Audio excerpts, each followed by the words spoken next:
Hi everybody, thank you so much for stopping by my channel. If you are new here, welcome. I am doing a DIY series right now where I feature 2 DIY projects each month. Sometimes it's fashion, sometimes it's home decor, sometimes it's just whatever pops in my mind.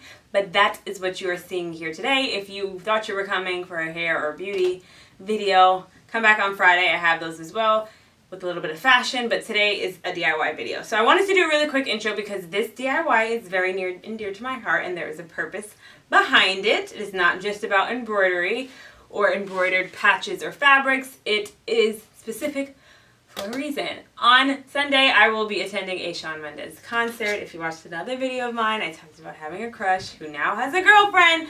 I was talking about Shawn Mendes. I absolutely love his music. I think he's super talented, and a lot of what he has written about has spoken to me personally, which is why I decided to give him my coins and go to his concert. This will be my second Shawn Mendes concert for the year.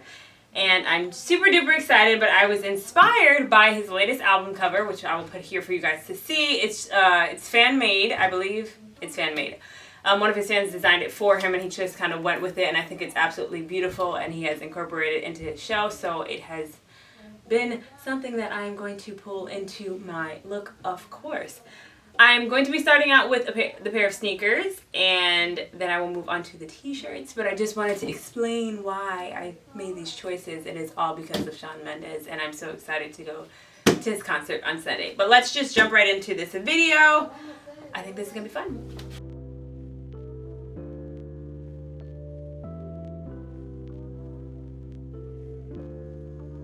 So for this project, what you will need are a pair of scissors. You will also need, these are patches that I got. They're kind of like an embroidered floral finish. I got these from Amazon. I will link them in the description box as they are in my Amazon shop, so it's nice and easy for you. And you're gonna also need a pair of white sneakers. Now these are Adidas. These are the Advantage, I believe. And I got them on sale. They were $30 from the Adidas outlet store. So if you want to get a pair of Adidas, by all means go ahead, but I would recommend not getting a shoe that's super expensive. Anything over, I think, $35 or $40 probably might not be the best for a DIY project because you really never know what will go wrong. And you don't want to waste your money and end up messing up the whole thing. So these are brand new, but they're 30 bucks, so I'm not too worried about doing this project. And the last thing you're going to need, this is like a somewhat optional. If you have E6000 glue, you can use that as well. But the reason I'm using this fabric tape as opposed to glue, because this, it clings to leather, paper, and fabric, and it doesn't leave a residue, and it's also removable. So it's a temporary fix. I'm going to do these on these sneakers for the concert, but if in the near future I decide I want to just leave them all white like this, I want to be able to remove them and not have a problem, which is why I'm using this. So to get started, what we're going to do is we are going to pick which floral pattern we want.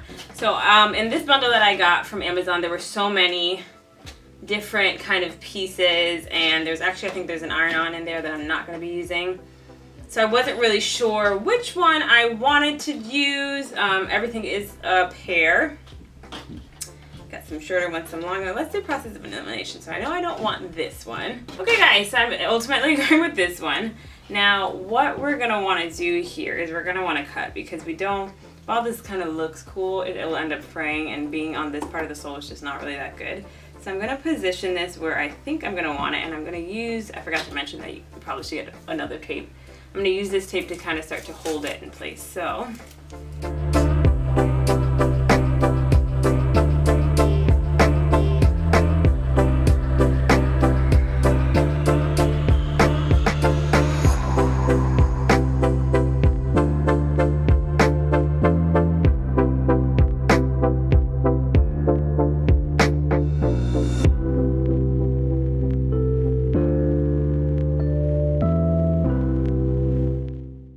after I cut it and I got it in place, I'm just going to go ahead and put the tape on. What you're also going to want to do is place it in the corners and in those little crevices so that it doesn't stick up.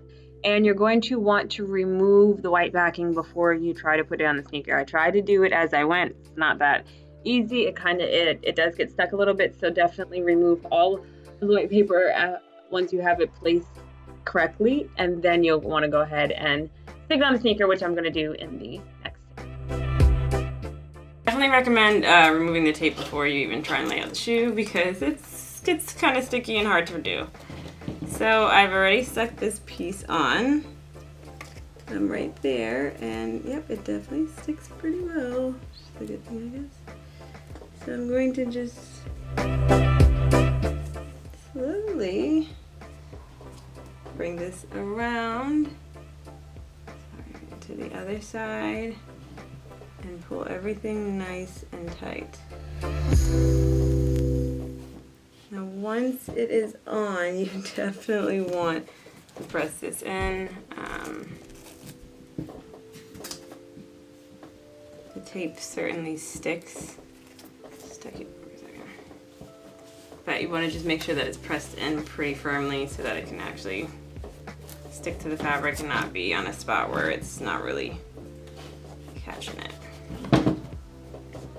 And there, guys, it's like that's pretty much the gist of this. Like I said, this is, if you do want to go the tape route because you're not sure, this is a temporary method. I am going to seal a few of these spots back here that are like sticking up, but I mean, it's doing the job right now. It's stuck. It's not falling or flapping off.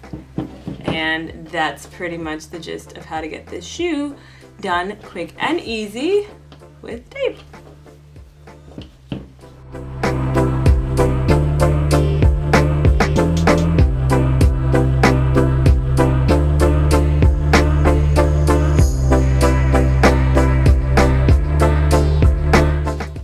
Okay guys, so for this next project, what we are going to need are scissors, which is optional, embroidery thread, your text of choice.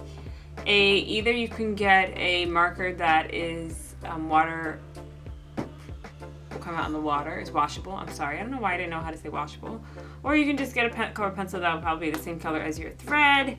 And you are going to need this ring to hold the shirt in place, a needle, and a shirt. I got this one from Target. It was $7. Again, as I said with the first DIY, you always want to do this on things that are super affordable or cheap, as I like to call them, in case there's an oops. So I am actually going to be doing 2 shirts. So this first one is for my friend. It's going to be the same concept, but my shirt's just a different color. And you just want to make sure that that area that you're going to work on is free of any error, things of that such. So if you want this text, which is the text that I am using, this is a song that just came out by Shawn Mendes, I believe 2 months ago with Camila Cabello, and it is called Senorita, and I love it, and it's very close to my heart. So I am going to be putting this on her shirt, and I have one for mine. Mine is, I think, a tad bit smaller, but this font is Boulevard by, I'll link it below. I don't remember who it's by. I just downloaded from the font and printed this piece of paper. The reason for the iPad is what you're really going to do. It's kind of like a little light. I forget what they're called. But you're going to just stick the iPad inside the shirt. Okay? And the iPad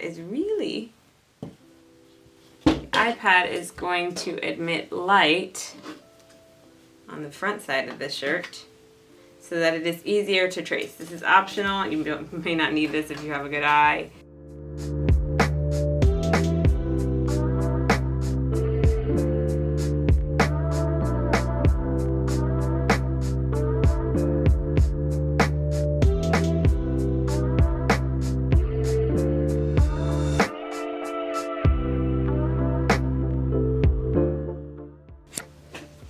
So I put it on the ring on the inside of the shirt. You just want to position that. I didn't get a big enough one, which is fine because you can work in sections anyways. Now you want the ring with the adjustment piece to go on top, and you're really going to wedge this in here. Depending on the fabric thickness, it might lock it in place by itself.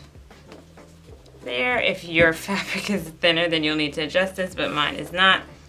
And then it's really just giving you that nice little lift here. So that's easy when you're going to work. Step after that is you're going to want to thread the needle. I have this big needle that I've had in my house, so I didn't need to buy another one. And I am going to be doing a single thread, so all I did was take one thread. I didn't double it or anything like that, and I just sent it through the needle hole. And down here we're going to leave a little extra like this. Now we're going to be doing a single thread. I think a single thread is what I'm looking for. Yeah, I want it to be simple. So I'm gonna take a good amount, and then if I need more, I will just rethread it. Okay, now once your knot is through, you're going to take the needle from the inside, and we're going to start at the first part of the letter. So again, you just need a little to hang down. It doesn't have to be a lot. It's more so to keep you from having an issue. And we're going to go ahead and we're going to start right here on this corner.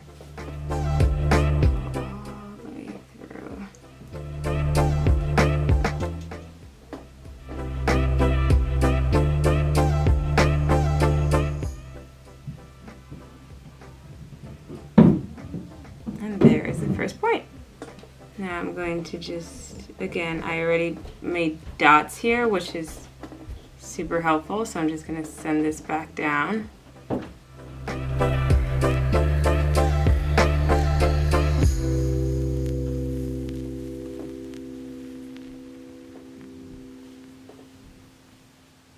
There is our little first point for the letter. So you're going to do the same thing again.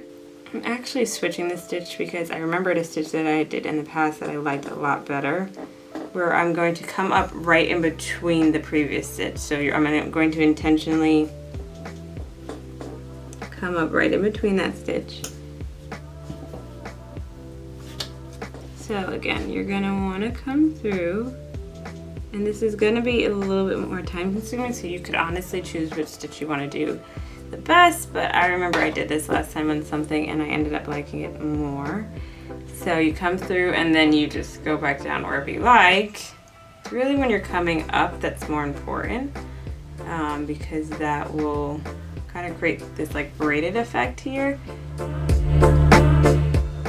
And I just think that it ends up looking a little bit thicker and a little bit fuller, and also just a little bit more intentional. So again, I'm going to come right between these threads, pull it out to the top, and then you can also just skip more if you like. Like I left a pretty big gap there.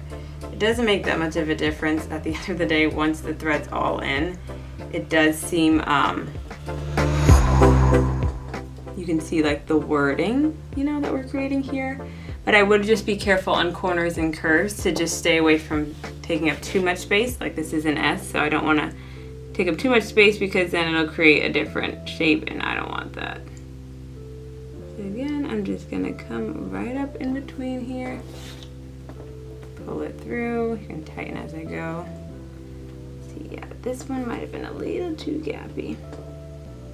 So you see what I mean? The more space that you leave, the more potential for white areas. So definitely don't skip too far, but you don't have to be right up against the last thread. You can definitely leave a little bit of space and it will still look very nice in the end.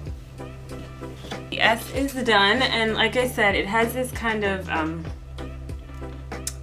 braided effect, which is why I like to do this. Also, this saves you stitch because it makes the stitch wider and appear thicker, so you're not using as much. Now, when you're done with that one piece, what you're going to want to do is flip over to the other side. And I do this with regular sewing. You're going to just make a knot here. And we're going to do a double knot here just to make sure. Again, try and get this all the way down.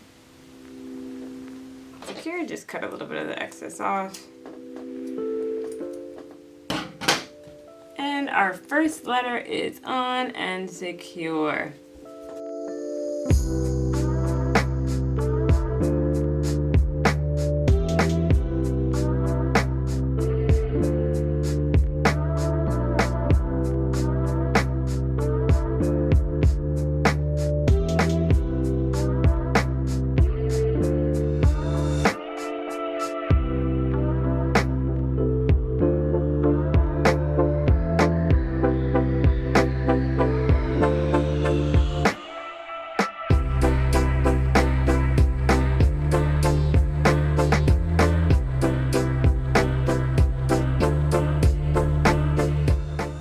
And that is the gist of it, guys. I'm gonna just go ahead and finish this out to the end of the wording, and here is the shirt.